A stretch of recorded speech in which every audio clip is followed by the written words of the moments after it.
안녕하세요. 금강당 한자 김기동입니다. 오늘은 2023년 5월 23일 화요일입니다. 날씨는 화창하고 생활을 하는데 지장은 없습니다.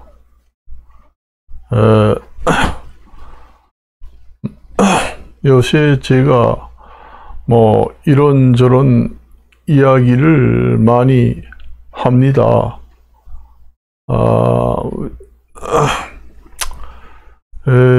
요새 뭐 러시아 세계 여러 나라에서 전쟁을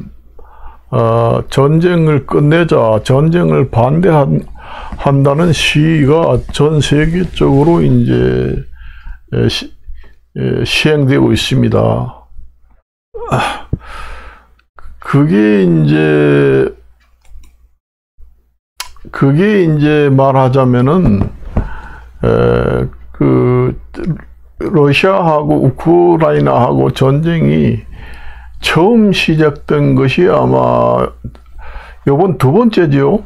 맨 처음에 이제 러시아가 이제 아무 이유 없이 침략을 해가지고 돈바스 지역을 차지했습니다. 그리고 이제 전쟁이 끝났죠. 그러다가 요번에 이제 두 번째 전쟁을 일으킨 겁니다. 그래서 그게 확전이 된 셈이에요. 원래 러시아가 1차 전쟁을 일으켰을 때 완전히 지원을 해서 아예 처음부터 완전히 엄두도 못 내게 완전히 완강히 저지를 했으면은 2차 전쟁도 일어나지 않았다고 봅니다. 만일에 지금의 2차 아무 이유 없이 러시아가 우크라이나 전쟁을 2차를 일으켰음에도 불구하고 이것이 이제 전쟁이 아무 의미가 없이 그냥 끝난다. 아니면은 러시아가 어느 정도 영토를 확장한 다음에 또 평화 협정을 해서 끝난다. 그렇게 되면은 그게 또 이제 화근이 됩니다. 야망의 불씨를 그대로 주는 겁니다. 3차 러시아하고 우크라이나하고 또 3차 전쟁이 일어납니다. 뻔하게 그래요. 또 3차 전쟁이 일어나가지고 또 야금 또 확장을 하고. 그렇게 돼요, 원래. 그래서, 러시아가 1차에 러시아하고 우크라이나하고 전쟁이 났을 때 전격적으로 지원을 해가지고 완전 수복을 하고 평화협정을 했더라 하면은 지금의 2차 전쟁은 일어나지 않았을 겁니다. 이거 1차 전쟁을 이렇게 보니 도저히 이게 영토를 빼앗기는 힘들구나. 이렇게 완전히 의식을 심어줘야 했습니다. 그러면은 2차 전쟁이 일어나지 않아요. 이번에 2차 전쟁도 쉽게 마무리가 되고, 뭐, 러시아 쪽에 유리한 쪽으로, 평화협정이 일어나가지고, 전쟁이 끝났다. 그러면 3차 전쟁이 또 일어납니다. 이제, 정권을 유지하기 위해서도 전쟁을 명분을 쌓기 위해서 전쟁을 일으키기도 합니다. 이제 전쟁을 일으켜서 돈바스를 완전히 차지했다. 그러니까 뭐 러시아 국민들이 관광지로 많이 가보자. 아우 좋다. 이 땅을 이렇게 우리나라 대통령이 뺏어가지고 우리가 즐겁게 지내네. 요번에 지지를 대폭적으로 해줘야 되겠다. 또 이렇게 국민들도 생각할 거 아니에요. 그리고 요번에 2차도 지금의 또 영토를 확장해가지고 승리를 한다면은, 우리나라 대통령이 또, 돈바스는 물론하고 또 영토를 확장해서, 뺏었다네. 거기 엄청나게 놀러가자. 이러면서, 우리나라 대통령이 최고야. 100% 지지를 해가지고 다음에 대통령으로 뽑아줘야지. 이렇게 또 국민들로부터 추앙을 받게 됩니다. 그래서 그 정권 유지를 위해서도 그렇게 하는 경우도 있습니다. 그런 경우도 있어요. 그래서 지금의 2차 전쟁을 이거 쉽게 끝낸다고 영원히 이 전쟁이 여기서 중지되는 게 아니라는 걸 알고 있어야 합니다. 완전히 돈바스까지 완전히 수복을 하고 평화협정을 하도록 하는 것이 가장 강력한 전쟁을 일으키지 않는 안전장치가 될 수 있다. 그겁니다. 전쟁을 일으켜봐야 한 뼘의 땅도 차지하지 못하고 사람만 죽었다. 그렇게 되면은 전쟁을 일으킬 필요가 없습니다. 없어요. 그러니까 전쟁이 일으키지 않는 방법이 그게 확실한 방법이에요. 돈바스까지 완전히 수복을 하고 평화협정을 하자. 그렇게 해야 된다는 얘기입니다. 그렇게 되는 거예요.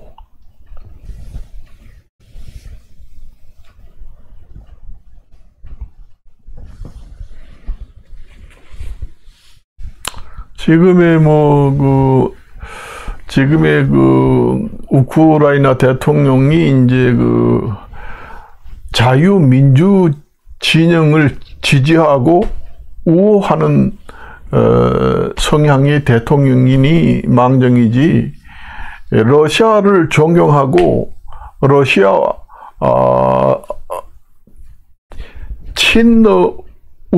러시아 우방국을 지지하는 대통령이 만일에 우크라이나 대통령으로 들어섰다면은 이번과 같은 이런 좋은 찬스는 아마 없을 겁니다. 그런 경우도 있습니다. 그래서 이게 전쟁이 내일이라도 당장 끝나고 싶지만은 이 상태에서 만일에 돈바스도 그대로 러시아한테 넘겨주고 또 바하무튼가 뭔가 거기도 더 확장을 시켜서 러시아인들이 더 영토를 많이 빼앗겨서 넘겨줘서 평화협정을 한다. 그러면 이제 전쟁이 일어나지 않겠지. 3차 전쟁이 또 일어납니다. 또 영토를 재미가 들려서 그게 학습 효과 야망이라고 합니다. 점차 이제 하다 보면 우크라이나 전역을 전부 다 빼앗아 가지고 러시아 영토로 통합이 되게 됩니다. 그 다음에는 어디겠어요? 그 다음에는 이웃 나라도 이제 전쟁을 일으켜서 영토 확장을 할 것입니다. 그걸 아셔야 돼요. 우크라이나가 있기 때문에 그나마 그게 완충지대 역할을 한다. 그렇게 보시면 됩니다. 그리고 우크라이나 그 나라가 완충지대 역할도 하지만 거기가 곡창지대입니다. 곡물 생산이 엄청나게 많이 나는 지대를 놓칠 수가 없습니다. 그걸 아셔야 돼요. 곡창지대이기 때문에 우크라이나는 돈바스까지 완전히 수복을 한 다음에 평화협정을 해야 된다는 겁니다. 그래야 나중에 만일 러시아가 우크라이나를 완전히 항복을 받고 러시아 영토로 완전히 통합을 한 다음에는 전쟁을 일으키지 않겠어요? 또 일으킵니다. 재미가 나가지고. 거기에다가 이제 나토 회원국 인근 나라까지 이제 전쟁을 일으키고 침략을 하게 됩니다. 지금의 거기 우크라이나에서 완전하게 그 확실한 경고장을 날리면서 승리로 전쟁을 이끌지 못하면은 다음에는 어디가 되겠느냐? 바로 그 나토 회원국이 앞으로 침략 대상이 됩니다. 그걸 아셔야 돼요.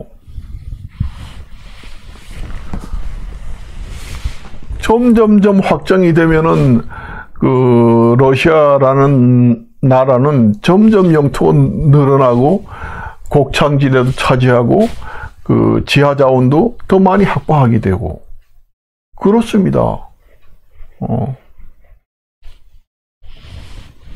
거기에서 우크라이나만 완전히 이제 정복을 하고 러시아 땅으로 완전히 통합이 되고 전쟁이 정말 천년만년 일어나지 않는다고만 한다면은 그 곡창지대를 잃어먹는 것은 좀 아픈 부분이기는 하지만은 그게 가능할까요? 불가능합니다. 바로 인접 국가인 그 나토 회원국을 침범을 하게 됩니다. 나토 회원국 아니면 중립국 이런 나라들을 침범하게 돼요. 그리고 곡창지대에서 그 나는 식량이 그게 지금의 그 한 나라의 땅을 차지하는 게인가 보다도 그 지하자원, 곡물도 거의 지하자원입니다. 그 에너지 그 곡창지대를 그 차지하는 것도 엄청난 비중이 커요.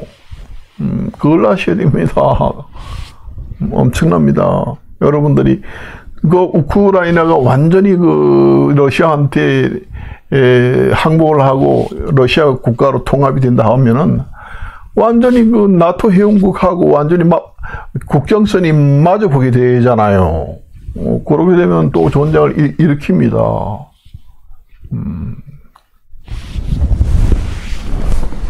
그래서 제가 저번에도 얘기했지만은 그 러시아 우크라이나 전쟁이 1차 전쟁이 났을 때 강력하게 대응을 했어야 됐을 것을 지금에 와서 후회가 된다. 그런 얘기입니다. 그때는 돈바스만 넘겨주면은 더 이상 러시아가 침범을 안 하겠지 이렇게 생각했잖아요. 그리고 평화협정을 했잖아요. 그런데 어때요? 아무 이유도 없이 약한 나라를 또 2차로 침범을 했잖아요. 여기서 돈바스 망침 또 땅을 차지하고 평화협정을 맺는다. 그러면 또 다음에 자기가 여러 가지 그 정치적으로 궁지에 몰린다든가 다음에 유리한 그 정치 지도자로 이제 선거에 나왔을 때 유리한 조건을 만들기 위해서 또 3차 전쟁을 일으킵니다. 저 대통령이 나와야 돈바스 차지했고 또 거기서 더 나가서 또 땅을 차지했고 이제는 거의 다 우크라이나 전체를 차지하는 대통령이 될 거야. 이러면 대폭 지지를 하면서 지도자로 당선될 확률이 높게 만들기 위해서도 정치적으로도 이제 이용을 해가지고 침략할 수도 있고 그렇습니다. 지금의 그 러시아하고 우크라이나하고 전쟁은 우리가 옛날에 그 시리아에서 전쟁이 일어나 가지고 거기서 이제 강대국들이 참전을 한 거하고는 완전히 별개의 그거와는 차원이 틀립니다. 그걸 아셔야 돼요. 완전히 지금의 전쟁은 말하자면은 그게 하나의 이게 불씨를 남기는 겁니다. 그걸 아셔야 돼요. 이게 만일에 우크라이나 전쟁이 러시아가 대승을 해가지고 완전히 그 우크라이나가 항복을 해가지고 우크라이나 나라가 완전히 그 러시아 나라로 통합이 된다. 그렇게 되면은 나토 회원국도 위험하고 나토 회원국을 그 다음에 침략을 해서 이제 쳐들어갈 겁니다. 그 다음에 이제 더 확장을 하기 위해서 한반도, 동남아시아를 이제 쳐들어올 겁니다. 동남아시아 이제 중국이라든가 대만, 한국 이쪽으로 이제 필리핀 이쪽으로 이제 쳐들어올 겁니다.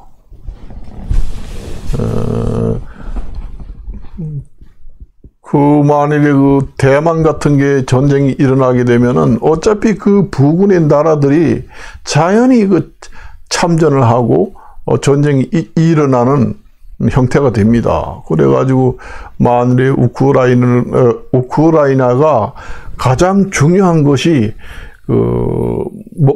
곡창지대, 먹을 수 있는 식량이 풍부하게 난다는 겁니다. 그게 중요한 겁니다. 그리고 이제 러시아가 우크라이나를 완전히 이제 차지하고 그 다음에 이제 동남아시아 쪽으로 이제 차지해가지고 만일에 이제 동남아시아도 우크라이나처럼 완전히 정복을 하게 된다. 그러면은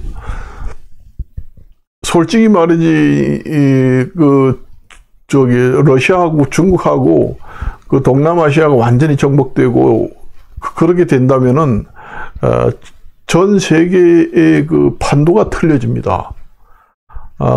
그쪽 나라들만 사이좋게 살아도 얼마든지 행복하고 고성장을 하면서 살 수 있는 그 토대가 마련되게 됩니다.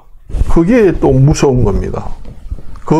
그렇게 되면은 또 러시아나 중국의 그 입김이라고 하잖아요. 입김 영향력이 엄청나게 강해집니다. 실크로드를 갖다가 우리가 1대1로라고 합니다. 지금에는 1대1로 그 중앙아시아 여러 나라들이 이제 그 해영국으로 통합이 되면서 원래 그 러시아, 중국이 동남아시아, 우크라이나를 대만까지 완전 정복을 하게 되면은 전 세계 나라가 그 러시아나 중국을 추앙하는 국가가 됩니다. 그렇기 때문에 거기에 이제 비율을 맞추면서 살아갈 수밖에 없습니다. 원래 그래요. 그 러시아, 중국이 다 통일을 한다면은 그 나라가 완전히 그 작은 나라들은 그 나라의 비율을 맞추지 않고는 살아가기 힘들거든요. 그렇기 때문에 어차피 서로 러시아나 중국을 도우면서 살아가는 나라들이 지금보다 엄청나게 많이 그쪽으로 치우치면서 생길 겁니다. 그렇게 되면 민주 진영에 있는 국가들은 어때요? 완전히 그냥 초라하고 완전히 망조에 들어가게 됩니다. 그걸 아셔야 돼요. 기축통화도 완전히 그 영향력이 강한 나라 쪽으로 다시 또 재편될 것이고 유엔에서도 그 영향력이 강해집니다. 그러니까 옛날에 한 100년, 200년 전에 그 패권 1등 국가가 하는 식으로 전 세계를 완전히 통제를 하고 호통을 치면서 전 세계의 작은 나라들을 전부 다 자동적으로 흡수하게 됩니다. 정치적으로. 그래서 거기가 전쟁이 어떻게 되느냐에 따라서 이게 더 확전이 되느냐 안 되느냐, 민주 진영이 살아나느냐, 공산 진영이 살아나느냐, 그 다음에 확전이 되느냐 안 되느냐, 여기에 지금 달려 있습니다. 당장 휴전을 하려면 얼마든지 할 수 있습니다. 그런 밑바닥에 그런 무시무시한 것이 깔려 있기 때문에 쉽게 전쟁을 포기할 수 없다는 겁니다. 그래서 오늘은 이것으로 마치도록 하겠습니다. 안녕히 계십시오.